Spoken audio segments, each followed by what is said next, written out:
ficou dar sequência ao capítulo 6 aqui, que abordamos parcialmente no encontro passado do livro do Lukács, que é este, Introdução a uma Estética Marxista. A gente dá sequência. Alguém quer, de início, apresentar alguma questão, fazer alguma ponderação, enfim, argumentar? Eu posso seguir adiante. Pode seguir aí, por mim. Então, tudo bem. Então, para citar aqui um texto que já lemos, inclusive, do Lukács, de 38, se trata do realismo. O encontro nosso, afinal de contas, tem essa especificidade. Estamos estudando o realismo. Evidentemente que não é o realismo escolar, não é o realismo da historiografia vulgar, burguesa, é o realismo estético, sobretudo o realismo como parte fundamental ou como referência fundamental da estética marxista. Portanto, é um realismo transhistórico e o é em termos de que a arte realista tem como desafio produzir o reflexo objetivo da realidade histórica, historicamente constituída. Isso é uma questão fundamental. Uma das categorias, como tenho dito com vocês, a vocês, ou com ao mesmo tempo, do marxismo, que tem sido extremamente caluniada, e uma que é, de fato, indispensável, é a da totalidade, e lá nesse texto do Lukács, de 78, se trata do realismo. O realismo se dá na dinâmica da totalidade do ser social. Razão pela qual isso que nós chamamos de totalidade nada mais é do que o modo de produção em que estamos. Definir o modo de produção em que estamos é indispensável. Certas coisas já estão definidas já, a gente não tem que inventar a roda. Nós viemos de um processo histórico ligado, por exemplo, no primeiro momento, como arcabouço do sistema capitalista, foi o momento do que a historiografia chama de Idade Moderna, um período do mercantilismo, as relações, portanto, as relações mercantilistas, que definiram o processo de expansão da Europa. Quer dizer, a Europa expande pelo mundo e constitui seu sistema de colonização na América Latina, na África, na Ásia. Os dois acontecimentos aí que inauguram esse período foi em 1492, com Cristóvão Colombo, nas Américas, e depois Vasco da Gama, em 1498, cruzando a África. Os dois acontecimentos inaugurais desse processo do sistema colonial europeu, que se deu no interior de relações de produção mercantil, o mercantilismo, não era capitalismo, era mercantilismo. O capitalismo advém mesmo, ele surge na Inglaterra e ele adquire uma dimensão para valer mesmo a partir da segunda metade do século XVIII. Então, a gente tem aí modos de produção. Claro que temos modos de produção precedentes. Temos lá, não é, sociedades, tendo em vista as grandes civilizações, o período das civilizações escravistas, como Roma, como Grécia, por exemplo, o período das civilizações feudais, e o período mercantilista, o período capitalista, e desde o início do século XX estamos no período imperialista. E o imperialista se define, dentre outras formas, pela emergência ou mundialização do capital monopólico, isto é, dos trustes, das grandes empresas de monopólio.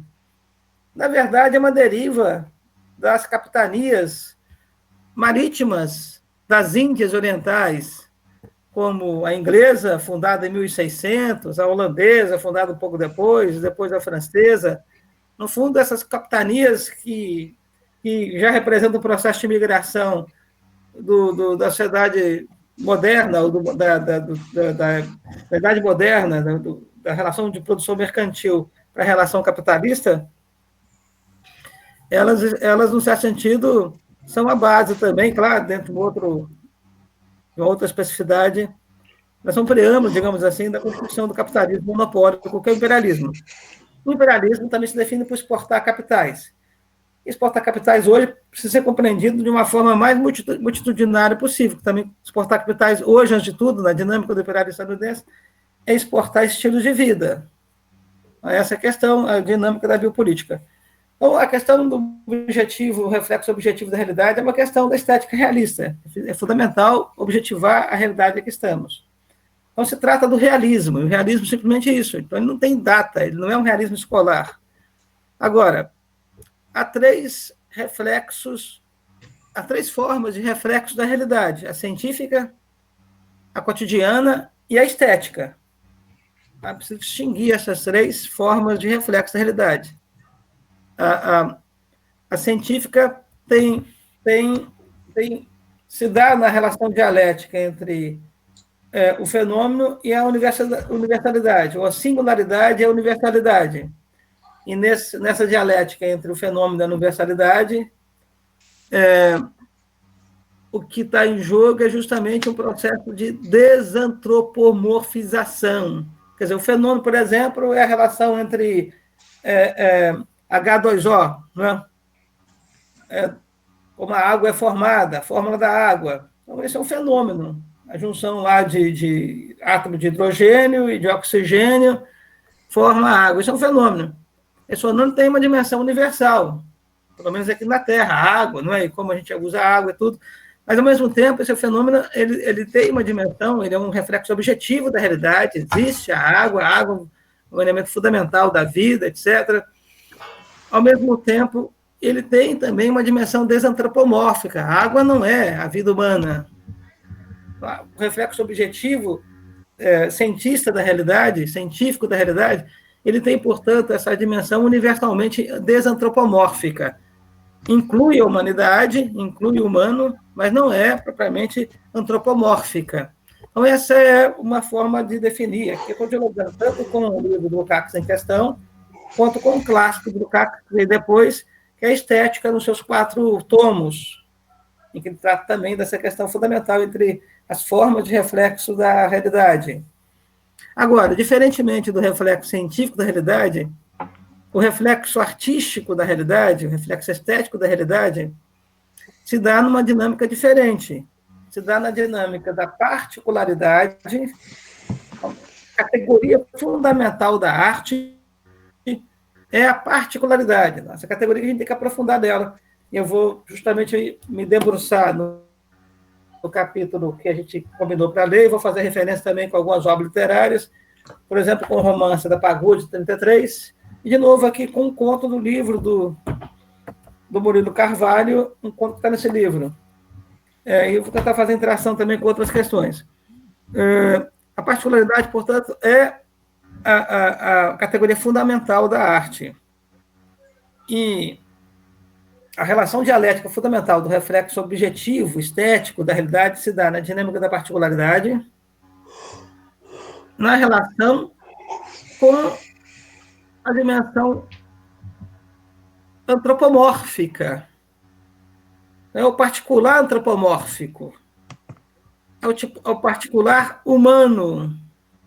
Portanto, a arte tem como referência, ou como plasmação, um processo de humanização do particular humano.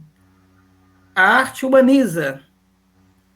Isso parece ser simples, em certo sentido é simples, não tem que ser complicado, mas, ao mesmo tempo, isso não é nada simples, no sentido de realizar isso.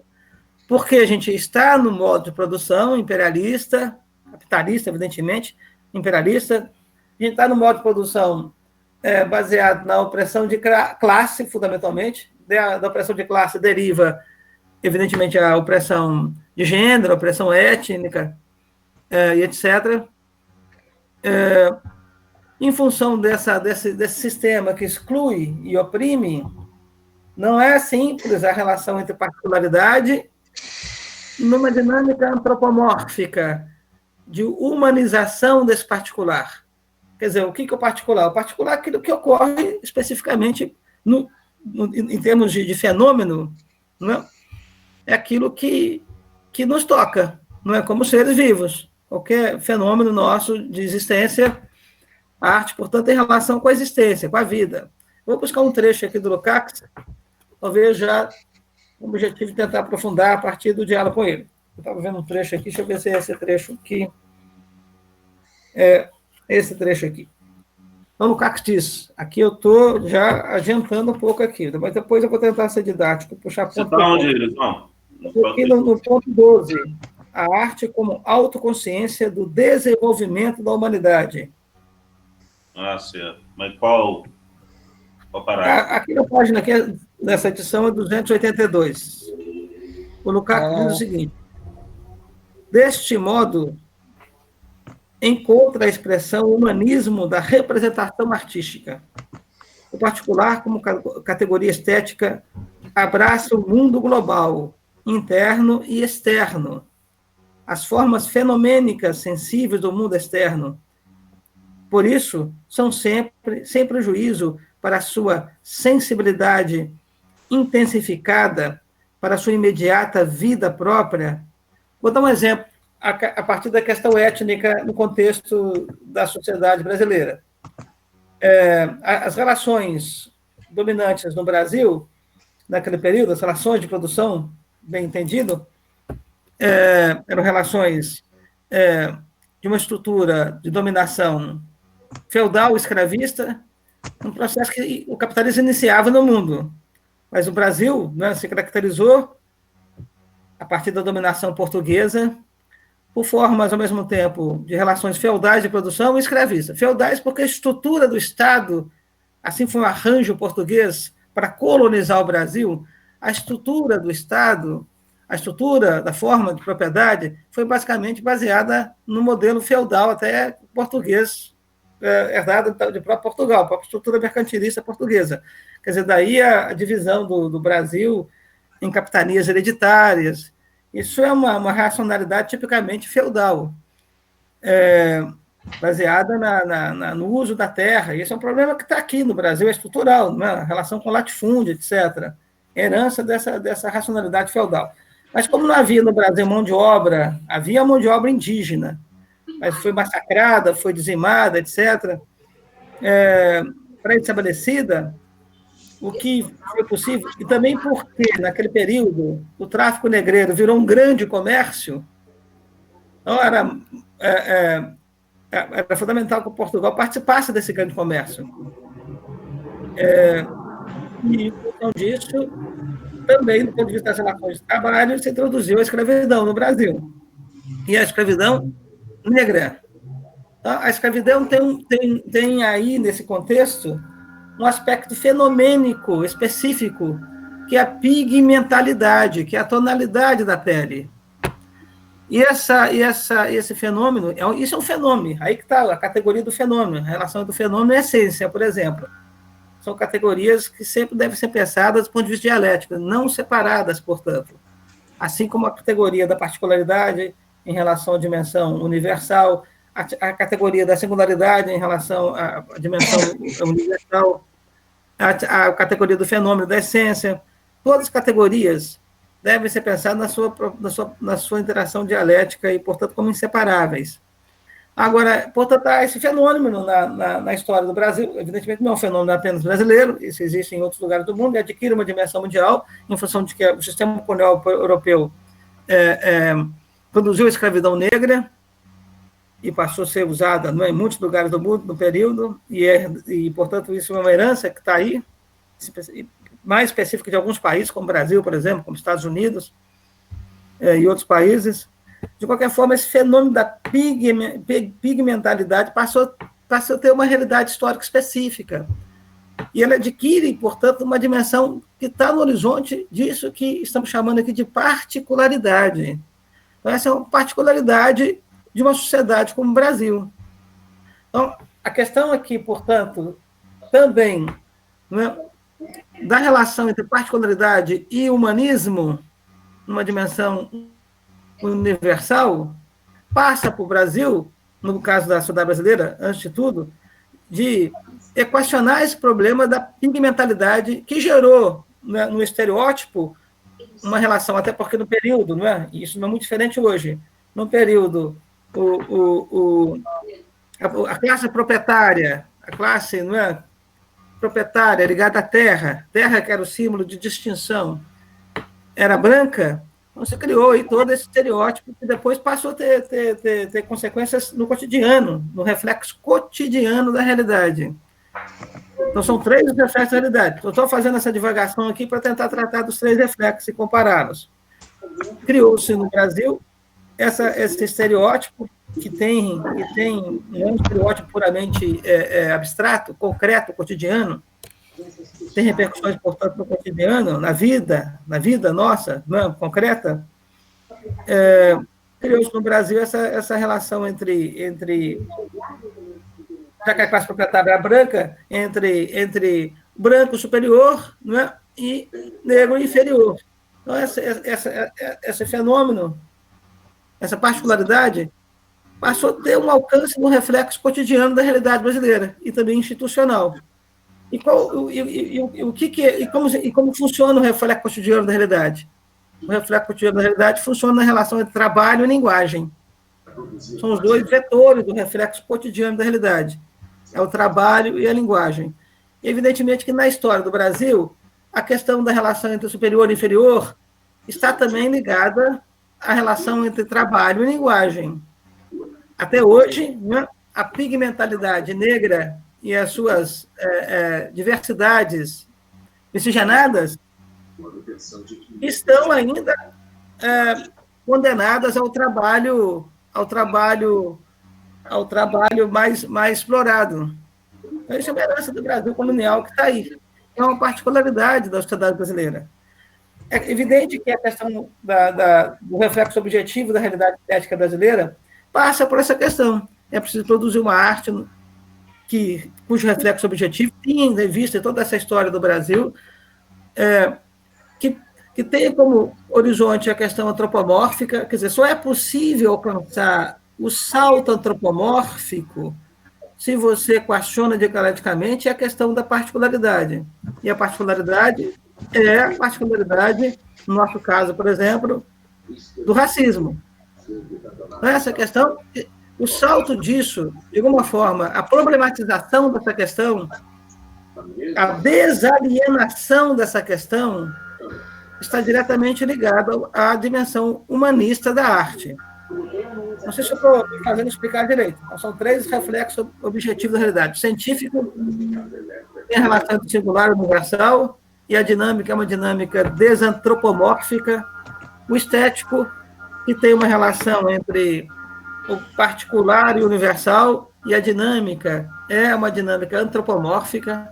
Agora, essas categorias elas só realizam, no caso da arte, por exemplo, o reflexo objetivo, estético da realidade, no caso da arte, a dinâmica antropomórfica, ela se realiza pelo processo de desalienação. A arte realista o é na medida que plasma situações particulares, essa situação, por exemplo, da pigmentalidade, da questão racial brasileira, é uma particularidade da história brasileira. A dimensão antropomórfica da arte se realiza em situações plasmadas em que o processo se dá numa dinâmica de desalienação. Um processo de delonização racista na sociedade brasileira é fundamental para constituir essa dinâmica antropomórfica da arte. Agora, isso tem a ver com a interação com o cotidiano. A arte sempre interage com o cotidiano. O reflexo objetivo da arte deve sempre, assim como o científico também, o reflexo cotidiano é o eixo. E os 2 vetores dele, insisto, é a linguagem e é o trabalho. É como se o reflexo cotidiano da realidade ele fosse a própria particularidade da vida. Nós todos estamos no cotidiano. E é sempre o trabalho e a linguagem que nos toca. Um dos problemas da relação entre linguagem e trabalho no cotidiano brasileiro é esse da pigmentalidade, portanto, é esse do racismo. Essa é uma das questões fundamentais. Sem a resolução desalienante da qual não há processo possível de antropomorfização plasmada esteticamente de obras de arte. Agora, há outros que estão correlacionados, como o problema, por exemplo, da estrutura de dependência que diz respeito ao ser social da história do Brasil. O Brasil, não apenas é um fenômeno latino-americano, mas também é mundial, no certo sentido, advém de um processo, de uma estrutura histórica em que ele tem ocupado uma posição periférica, um capitalismo periférico, uma sociedade periférica. Há uma estrutura de dependência e nela há a metrópole e há a periferia. E a periferia segue a metrópole. Claro, no primeiro período, essa estrutura teve como parâmetro, como diagrama, digamos assim, usamos o termo cara Foucault, teve como diagrama a questão colonial, uma estrutura de dependência colonial, cuja metrópole era, por exemplo, Lisboa. Então, a estrutura de dependência colonial europeia, portuguesa. Bom, com o advento do capitalismo, ela adquire outra dimensão. Hoje, é uma estrutura de dependência imperialista. Isso é reflexo objetivo da realidade. Eu quero deixar evidenciado. Não há como fugir disso. Isso não depende de nossa consciência. Essa é a questão. O realismo é a estética em que a consciência não está automistificada. A consciência é ela mesma um reflexo objetivo da realidade. Não tem como fugir disso. O ser social existe, independente do que a gente pensa dele. E o ser social em que estamos, historicamente constituído, é esse de uma estrutura de dependência. E nós estamos, hoje, numa estrutura de dependência imperialista. Eu chamo de ultra-imperialista, porque eu designo os Estados Unidos como ultra-imperialismo. É uma estrutura de dependência em que nós ocupamos uma posição subordinada e nós seguimos, de um modo geral, os referenciais constituídos, estipulados, produzidos pela metrópole. E no nosso caso é Washington.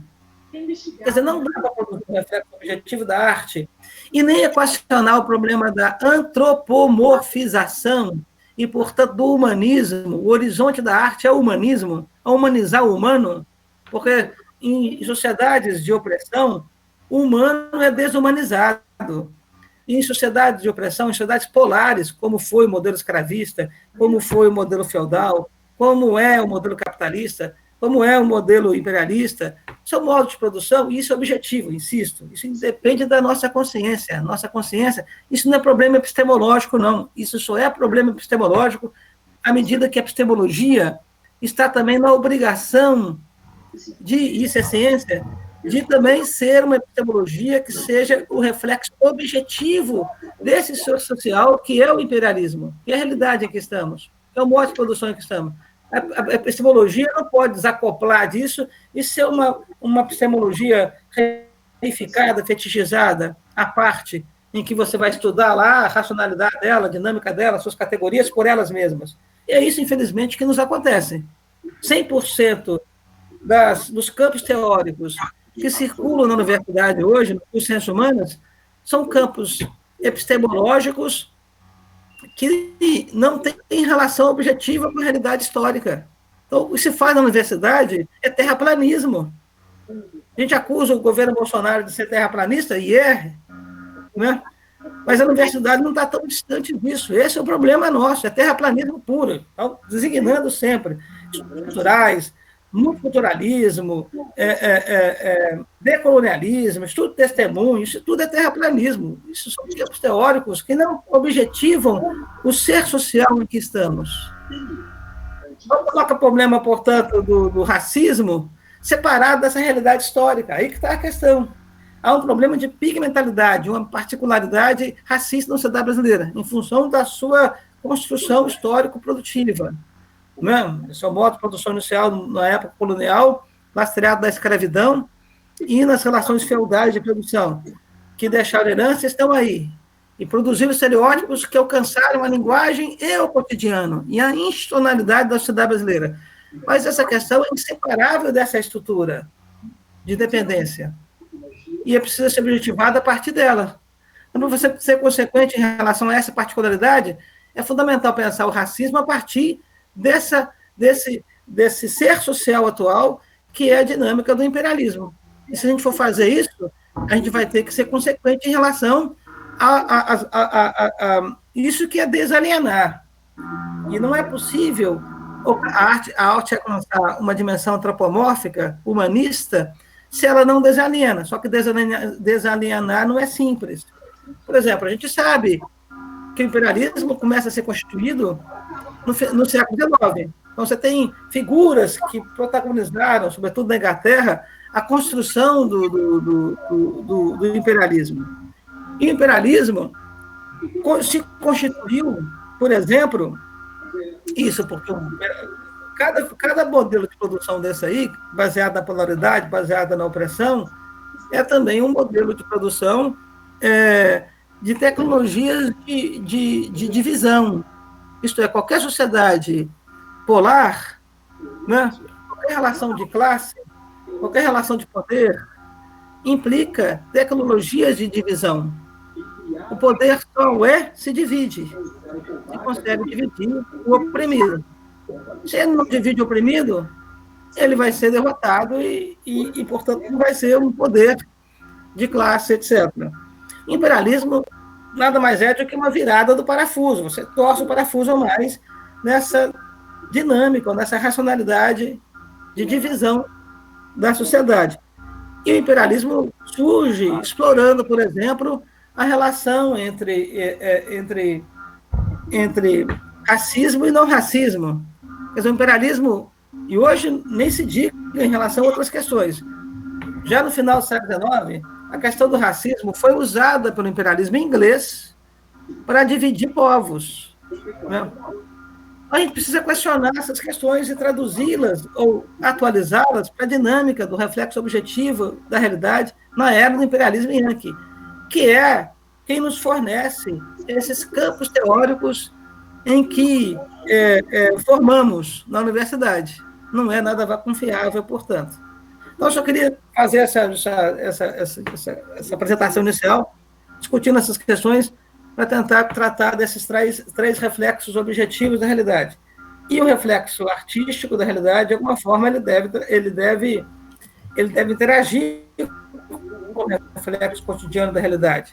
Não é fácil a situação do reflexo cotidiano da realidade, porque está ligado à linguagem, ao trabalho e à mediaticidade da vida, nessa estrutura de dominação, não é? Em que estamos, o portanto de alienação, ele tem essa dinâmica alienada e alienante. Quer dizer, a questão do reflexo objetivo da arte, interagir com o reflexo cotidiano, nessa dinâmica também dialética entre a linguagem e o trabalho, procurando justamente puxar os fios da desalienação dessa situação do reflexo cotidiano da realidade hoje. Mas vamos lá, o Lukács, especificamente. Eu comecei a ler um trecho lá e acabei não lendo, né? Então vou ler porque puxei um fio, fui lendo. Isso é foda, hein? Bom, estou sendo mais ou menos didático? Bom, nem mais ou menos, minha obrigação é ser. Deu para compreender essa diferença entre os três reflexos da realidade? Deu sim, Luiz. Aqui, sobre a questão do imperialismo e o reflexo científico podemos dizer que os países subdesenvolvidos eles não conseguem desenvolver esse reflexo científico? Olha, nós temos um problema, e a realidade nossa atual mostra isso aí. Só não enxerga quem não quer, né? A Operação Lava Jato, por exemplo, ela foi implantada aqui justamente porque o imperialismo cuida de que a gente não alcance uma autonomia técnico-científica. Isso, sobretudo, ligado à cadeia de produção. Nós estamos proibidos, inclusive, gente, de ser capitalistas. A questão aqui não é nem ser capitalista e socialista. O Brasil está proibido de ser capitalista, ou melhor, o Brasil está proibido de ser plenamente capitalismo. É o próprio capitalismo que está em jogo. O imperialismo é ele mesmo. O imperialismo subsume o capitalismo. O imperialismo é outra etapa do capitalismo. Está lá no Lenin, no livro de 1916. Imperialismo, etapa final do capitalismo. Que é um título extremamente feliz do Lenin. Porque o título já diz quase tudo. Já é um axioma à parte. imperialismo é etapa final do capitalismo. Significa dizer que, como etapa, o imperialismo é uma espécie de ápice, de plus, em relação ao capitalismo. Ele está numa dinâmica, né, de agenciar o capitalismo, de manipular as relações capitalistas. Não há um capitalismo único, unidimensional. Há tantos capitalismos possíveis, pelo menos das dinâmicas, das contradições do processo histórico, dos limites da natureza, etc., da reprodução pré do capital, claro que tem limites, mas há tantos capitalismos possíveis quanto o imperialismo puder, dentro desses limites, né, constituir. Vou dar um exemplo. Eu tenho como hipótese duas questões. Há dois modelos de capitalismos. A gente está desenvolvendo agora. A gente está produzindo agora. Nós produzimos o capitalismo. A Primeira Guerra Fria, que começa em 1947 e vai, assim, amplamente falando, até 1991, é claro que ela termina ali, a data de 1991 porque é a queda da União Soviética. Mas há quem diga que vai de 47 a 1960, etc. Mas, de qualquer forma, a Primeira Guerra Fria pode ser pensada como um modo de produção específico. Ela mesma um modo de produção.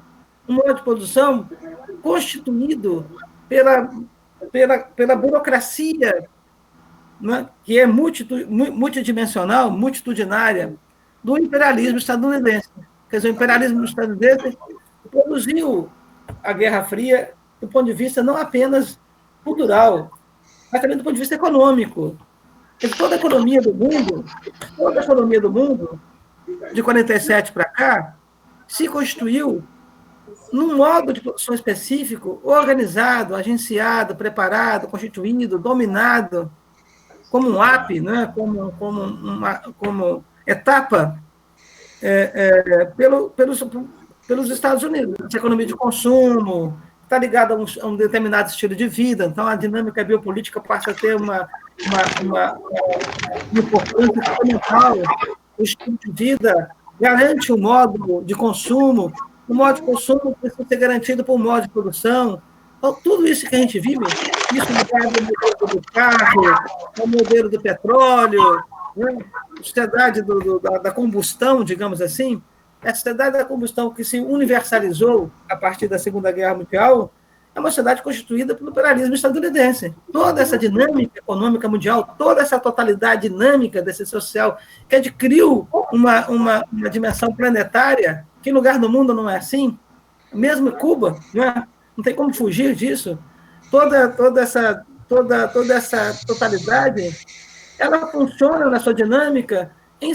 Ela é, em si, uma estrutura de dependência que tem como metrópole Washington. Né? Então, essa é a racionalidade que está posta. Então, o imperialismo cuida da divisão internacional do trabalho.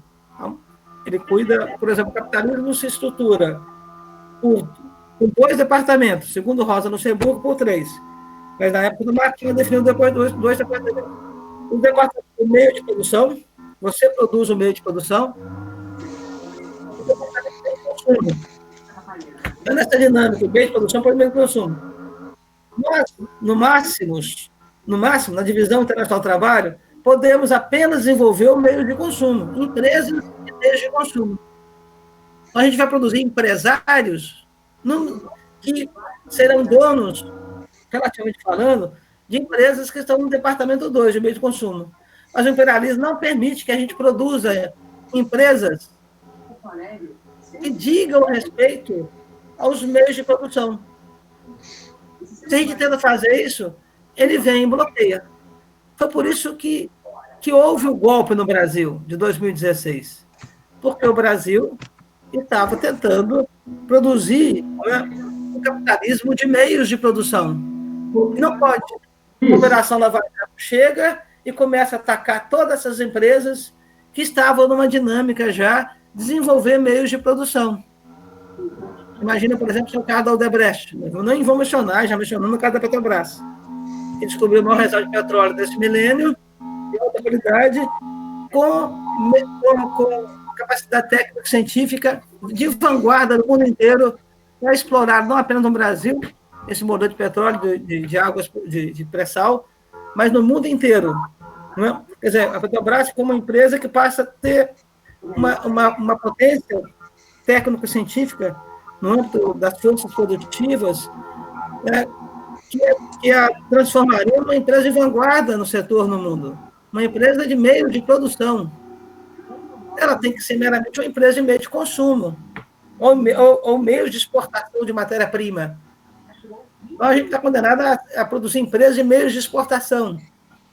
Isso tem relação com o racismo, que a gente retoma aí todo o período, é como um círculo vicioso. Não é como a gente está condenado a produzir empresas de meios a gente está condenado a exportar para a metrópole matéria bruta, matéria-prima. A gente produz empresas, uma classe empresarial que está ligada a esse setor da economia, o setor primário da economia, e você acaba fazendo esse círculo vicioso que retoma a tradição colonial e a questão não sai do lugar, a gente vive nesse inferno. Então, Caio, não sei se eu estou conseguindo te responder, mas acho que fundamentalmente o problema do Brasil é esse aí. Então, agora, o reflexo científico da realidade brasileira precisa compreender isso. Luiz. A realidade, por exemplo, que compromete... Marquinhos está falando aí, ó. Ah, o Marquinhos? Uma pergunta. Estou completando, Marquinhos. O caso da Universidade Brasileira, se ela é o lugar do reflexo científico da realidade, e ela deve ser, se ela está sendo sustentada pelo povo brasileiro, ela está na obrigação histórica, obrigação ética, obrigação social de ser um reflexo objetivo, científico da realidade brasileira, ela deve compreender essa questão. Ela deve atuar nessa questão, porque senão ela deixa de ser um reflexo objetivo da realidade brasileira e passa a ser, num certo sentido, contraproducente. Marquinhos? Você falou da estética realista como uma estética marxista. Você falou isso, né? Isso, tem alguma forma de realismo. Vinculado a isso. Mas aí, eu queria fazer uma pergunta para você, justamente que você abordou em algumas aulas sobre o Lukács, a questão do Balzac, né? Que, na verdade, Balzac era um escritor aristocrático, não tinha nada de marxista e era realista. E o caso do Machado de Assis também, que não se colocava, né? Não tinha nem se pensava nessa questão ali, né? Do marxismo no Machado ali. Eu gostaria que você abordasse essa questão. Boa pergunta, Marquinhos. Porque você tem algumas formas de realismo. Você tem o realismo histórico, né? O próprio Lukács tem uma obra, que é um clássico também, que é o realismo histórico, o título da obra.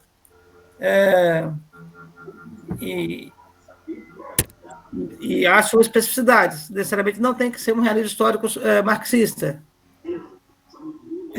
Esse é um realismo crítico e tem um realismo marxista. No certo sentido, essas categorias ou esses diferentes realismos, eles não, do ponto de vista do realismo marxista, da estética marxista, essas categorias não estão separadas. Quer dizer, o realismo marxista, ele também está na obrigação de ser um realismo crítico e ter também essa dinâmica de um realismo histórico.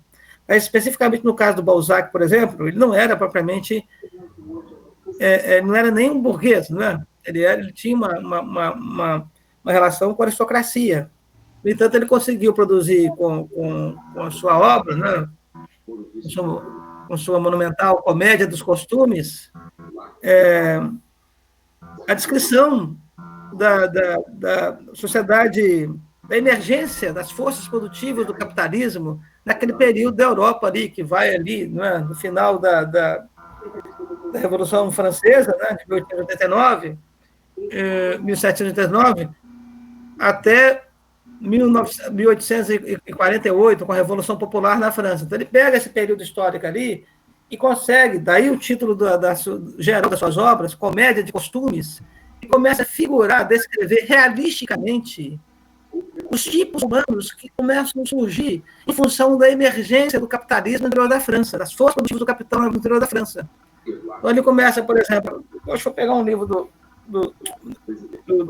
Balzac para puxar esse fio. Mas ele começa, por exemplo, Comédia de Costume, por exemplo, um romance que me ocorre aqui, ele vai justamente descrever, ele começa a descrever o quê? Ele começa escrevendo uns personagens, um personagem específico que mora no interior da França, em que em que o modo de produção ainda tinha relação com a sociedade feudal, inclusive do ponto de vista da indústria gráfica, a indústria gráfica antiga, que não é propriamente uma indústria gráfica ligada à indústria gráfica do capital, uma empresa capitalista no âmbito da gráfica. E tem toda uma racionalidade aqui do ponto de vista da arte poética, da literatura, em que o personagem Dupin, não sei só qual é o nome do personagem agora, em que o personagem pensa a arte a partir desse lugar dele. Né? Ele depois vai para a capital Paris. E na capital Paris ele muda o romance Ilusões Perdidas, daí o título do romance. Ele muda completamente o de referencial. Ali ele já está numa França cuja imprensa já é uma imprensa capitalista, inclusive do ponto de vista industrial. Né? E nesse âmbito industrial da imprensa, não há mais espaço para ilusões aristocráticas. É tudo pão, queijo. Então, o desejo do personagem é se tornar um poeta, não é? Um escritor conhecido, não é? De sucesso, realizar-se do ponto de vista realizar-se como artista. Então, quando ele chega na França, ele toma um susto danado. E ele tem um conselheiro que diz para ele com toda a clareza: olha, você tem uma saída para você. Ou você pega pesado do trabalho cotidiano mesmo, para se tornar um escritor, para ler mesmo, ou você usa esse grande fake news, que é o sistema de imprensa do capital. Você vai ficar famoso, você tem chance de ficar famoso, mas, na verdade, não vai se tornar um escritor para valer. E ele faz a opção, ele escolhe a segunda opção. Ele quer se tornar conhecido. E faz a opção por se tornar também um escritor medíocre. Então, o Balzac consegue, daí a relação entre particularidade e universalidade, tendo como processo aí a constituição dessa humanidade no humano.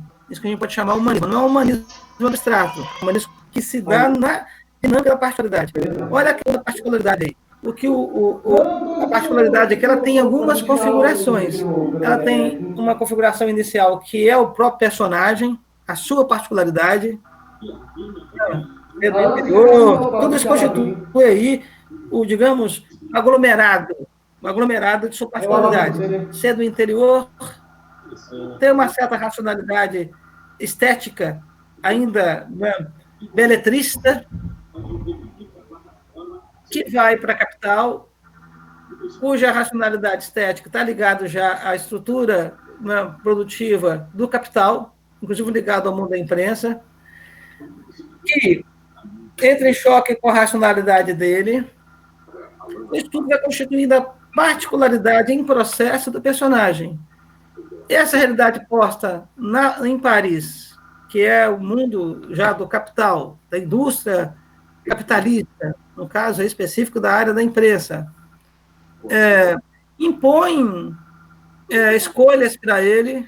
Então, tudo aqui a trama, o plasma do romance está estipulando aí esse conjunto de particularidades.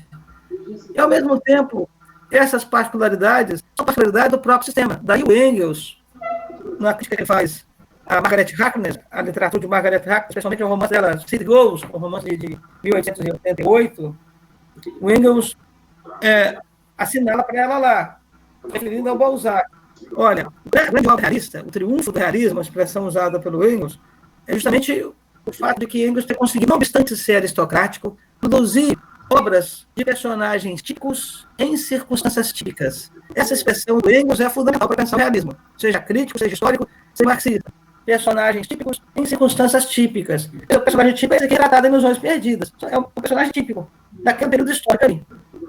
Em circunstâncias típicas. Emergência da produção capitalista. Então, esse jogo entre o personagem típico e as suas circunstâncias típicas constitui a individualidade do lance, a particularidade da própria obra. Isso em Balzac se realiza de forma realista porque ele objetiva a realidade histórica constituída. Quer dizer, daí a gente dizer, como o Lukács, realismo, quer dizer, o reflexo objetivo, estético, artístico da idade. Isso o Lukács conseguiu fazer. Ele não produziu um romance inventando personagens, como fez o romantismo, por exemplo, indo lá para a Idade Média, inventando personagens da Idade Média, trazendo para o cenário daquele período. Isso é mistificação. Ele retratou os personagens de sua época. o fez ali nessa dinâmica em que o problema histórico, porque essa relação entre personagens típicos em circunstâncias típicas é um problema histórico, né? Inclusive novas formas de alienação. E o Balzac consegue apresentar um problema para isso, né? Inclusive do ponto de vista da arte, como se tornar um escritor. Você quer ser simplesmente reconhecido? Você quer ganhar concurso da Secult? Quer ganhar concurso da Secult? Entra no jogo. Isto é, hoje estou ganhando concurso de romance e poema na Secult. Antes, não tem mais, o romance era obra naturalista. Só ganhava quem produzia romance naturalista, o conto naturalista. E o poema, como o poema tem uma tradição formal no Brasil, formalista, idealista, era um poema dessa tradição formal idealista ligada às famosas da academia. Foi isso que ganhava. Hoje, como o identitarismo passou a ser nosso lugar de militância, hoje o identitarismo passa a ser o referencial dessa forma, né? O identitarismo passa a ser esse idealismo formal hoje, que é para ganhar a concurso da Secult, por exemplo. A senha. Eu acabei de fazer uma crítica, não sei se vocês leram, se não leram, por exemplo, modestamente. Está me ouvindo? Eu digo para quem quiser ler. Saiu uma resenha que fiz de um livro de poemas, de um poeta que ganhou o concurso Secult, se não me engano, em 2017, do Ilho. Não quero lá da história, lá fiz mestrado da história e tudo. E eu fiz a crítica do livro dele a partir usando argumentos também que tem a ver com isso. Quando ele optou por essa dinâmica em que o identitarismo passa a ser a nossa militância possível, né? O nosso idealismo militante possível, que não é um reflexo objetivo da nossa realidade. A gente tem que dizer, não é. Não é um reflexo objetivo da nossa realidade. A ideologia identitarista não põe justificação. Isso vem dos Estados Unidos, tem toda a dinâmica deles, é uma mercadoria americana, porque é mercadoria americana, portanto, é fetichismo da mercadoria americana, que nós compramos para nos alienarmos, porque a gente simplesmente esquece que existe o Brasil. Esquece. A Raina quer fazer uma pergunta aí. Tudo bem. Boa noite, Raina. Tá me ouvindo, gente? Vocês estão me ouvindo? Eu estou ouvindo com várias. Estamos ouvindo sim. Oi? Estamos ouvindo. Então, eu quero perguntar, na verdade, então, como a gente contrapõe isso, sendo que a gente está condicionado, infelizmente, a seguir isso pela regra? Porque quais seriam os meios, então, para a gente se contrapor na situação atual? Não tem. Se você está dizendo com relação a questão, sua pergunta, respeito à questão estética, né? E a questão teórica, né? A expressão posta, que é uma questão gnoseológica, uma questão de conhecimento, a forma como o Marx designa, né? Reflexo estético, portanto, teoria do reflexo, que é uma teoria que foi muito caluniada, todas as categorias, já disse isso, vou dizer quantas quiserem ou não quiserem, todas as categorias são caluniadas. Uma delas é a teoria do reflexo. E quantas vezes eu fui criticado por isso? Quando alguém me jogava na cara isso, você é adepto da teoria do reflexo, que é mecanicista, que é positivista. Não. O Lino mesmo, o professor me jogou na cara são 200 vezes. Porque ali sempre para me perseguir, né? Não era outro. E essa é questão política, não é questão pessoal, não é pessoa, não é? Essa é questão política e o problema que ela apresenta. E a gente vive isso, a gente está no meio dessa situação. Bom, evidentemente, quem fala isso não leu o marxismo, não leu o Cax, não sabe de estética marxista, provavelmente não leu nenhuma obra do Marx, não sabe o que está falando, nada mais complexo do que o reflexo objetivo da realidade. A realidade não é aquilo que se dá a ver, não. Daí a diferença fundamental do realismo e do naturalismo. O naturalismo que é fenomênico. O naturalismo, a obra naturalista, é justamente aquela que apresenta a particularidade pela particularidade. Condena a particularidade a uma dimensão fenomênica. Aquilo que dá para ser. O fenômeno que dá para ser. Que acontece. Alguém. Isso é o fenômeno. É o que emerge numa situação qualquer. Então, a obra naturalista, ela condena a particularidade ao fenômeno. Isso é uma violência tremenda com a particularidade. E, tragicamente, nossa situação histórica de alienação, porque o nome disso é alienação, e a nossa realidade histórica, essa aí, nós surgimos na história, no tempo colonial, transplantando ideias, transplantando o modo de produção. Uma posição coordenada, uma posição periférica, uma posição de ser a carne, né? A população brasileira, de ser a carne moída, trabalho explorado, saqueado, para exportar, inclusive, riqueza para a metrópole. E a gente transplanta ideia. Então, a gente vive uma situação de transplantar ideia. E essas ideias, evidentemente, nada tem a ver com a nossa realidade histórica. Basta ver a história da educação no Brasil, desde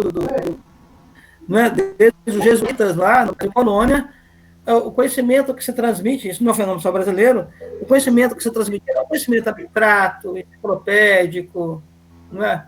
De ranço aristocrático, pedante, que nada tem a ver com a realidade histórica brasileira. E até assim é hoje. Não mudou nada. Né? Isso, inclusive, faz distinção entre perfis de classe no Brasil. Essas figuras, por exemplo, esses burocratas que surgem aí, e a formação deles é toda baseada nesse ensino abstrato, enciclopédico, universal, abstrato, que não tem relação com a realidade concreta da história nossa. Por outro lado, a própria universidade também desenvolve campo de saber fazer com a sociedade. A pergunta que me fazer é uma pergunta do ponto de vista do realismo estético, não tem como respondê-la a partir do colocar. Do ponto de vista do realismo estético, do ponto de vista do realismo científico, do ponto de vista da prática da ação, a gente pode pensar, tentar interagir com a questão. Mas o fundamento do realismo é essa, o reflexo objetivo da realidade. Isso não é realismo, isso não é positivismo, pelo contrário. Não há nada mais difícil do que o reflexo objetivo da realidade, sobretudo tendo vida dinâmica entre o particular, quer dizer, usando a expressão do Engels, as circunstâncias dos personagens típicos, as circunstâncias típicas. Depois a gente aplica, por exemplo, a partir de obra, já que eu vou interagir com a literatura também. Vou pegar de novo aqui um conto do Murilo de Carvalho. Esse conto aqui, alguns contos de 5 8, extraordinário. Basicamente, personagens têm a ver com o mundo Guerra Fria, sobretudo o mundo Guerra Fria do café no Brasil, aqui no contexto da feminina e do Paraná. Esse conto aqui, que é todos são muito bons. Uma coisa que deve ter aqui, aquele texto do Lucas, de 40, do Caco Tribuno do Povo. O realista tem que ter povo. Essa é uma premissa fundamental. Tem que ter povo. Eu não gosto de ter povo. Aí vem a crítica que o Papiamento fez a Marete Harkness. Ele fez um romance, que é o Monstro da Cidade, lá de 1888, que é surpreendente. Você está mostrando a relação da classe operária feminina, coisa muito do mundo. Né? Na periferia lá de Manchester e tudo. Isso é muito bom e tudo. O problema é que esse romance só está apresentando a classe operária feminina como objeto de caridade. Não dá mais para apresentar personagens pequenos, do operariado, por exemplo, como personagens que vivem de aceitar a caridade. Quer dizer, ele vai dizer que a Margaret Thatcher é o seguinte: olha, depois que os trabalhadores lutavam de classes, por exemplo, na própria Revolução Francesa, a Comuna de Paris, não dá mais para apresentar personagens assim. Então, ele impõe ali um novo referencial. A classe trabalhadora precisa ser apresentada, o mundo do trabalho precisa ser apresentado, daí a questão do humanismo, senão não há humanismo. Lutando a superar a sua condição de explorado. Então, mais situações na obra, isso vai para o poema, a partir dos gêneros, das diferenças dos gêneros, vai para a narrativa, vai se diferenciar como apresentar a classe operária, usando uma expressão cara ao Jacques na sua potência ascendente. Título do conto é o seguinte. Isso é loteria, isso é explicação. Não vai pegar os destaques dele. É difícil, se não quiser só pegar, você tem que falar uma coisa.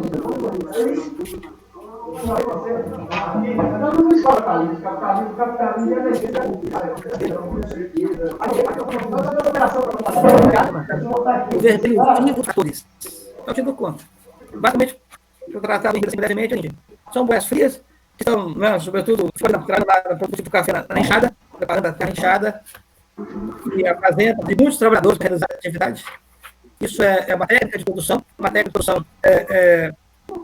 propriamente capitalista, né, uma técnica de produção da estrutura social do mundo feudal, da terra vista. Isso demanda muito trabalhador. De repente, chega um pescador na fazenda. Dois meninos, né, dirigindo um trator, os meninos passam de admirar todo mundo, eles são idosos, não conversam com são diferentes. Então, quando vai apresentando essa situação, que diz assim: os tratores tinham chegado, eram 2, vermelhos, luzidos, novinhos, o mecânico veio junto para organizar a oficina, na fazenda, rapaz magrinho, de bigode fino, que falava arrastado, com um sotaque que parecia do sul. O pessoal não foi muito com a cara dele, porque tratava todos os enxadeiros, o desenho. A gente perguntava, qualquer coisa ele não respondia. Ficava só com assobiozinho, desafinado, perdendo do beiço. Fazia que não via, que ninguém tinha perguntado nada. Então, o cara era diferente, os personagens, simplesmente disso.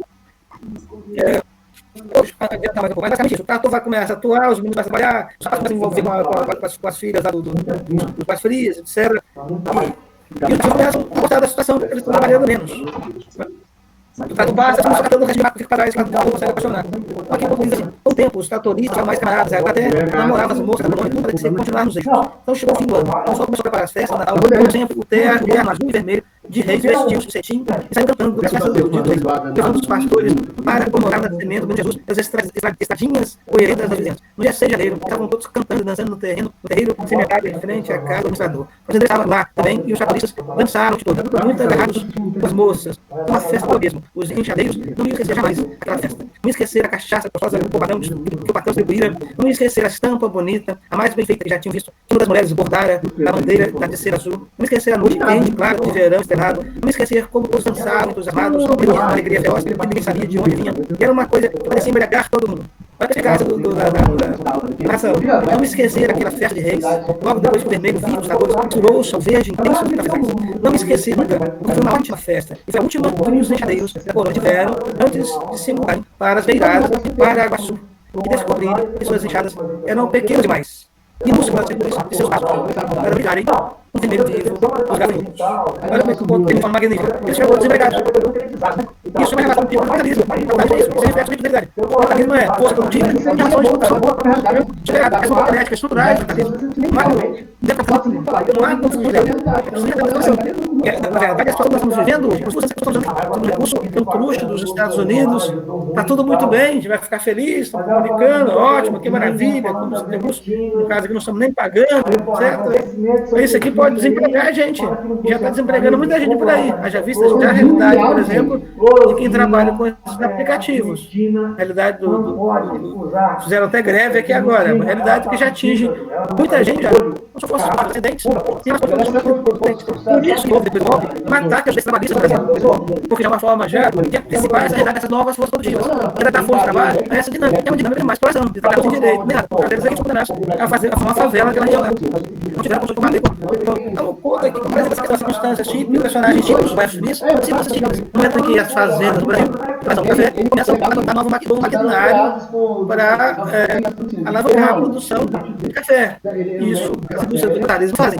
Isso tem a ver com a relação entre mais valor relativo e mais valor absoluto. Mais valor absoluto, mais valor direto de trabalho, como os mais felizes. Mais valor absoluto, 16 horas aqui, o pessoal não é explorado para fazer, gastando por energia, para cultivar o café, etc. E você tem a dinâmica do valor negativo, que é a dinâmica da desenvolvimento técnico específico, que tem para ter uma relação com a produção. Passa a ter uma relação com a produção capitalista. Essa capitalista é importante, essa relação primeiro, ele adquire uma vantagem competitiva enorme.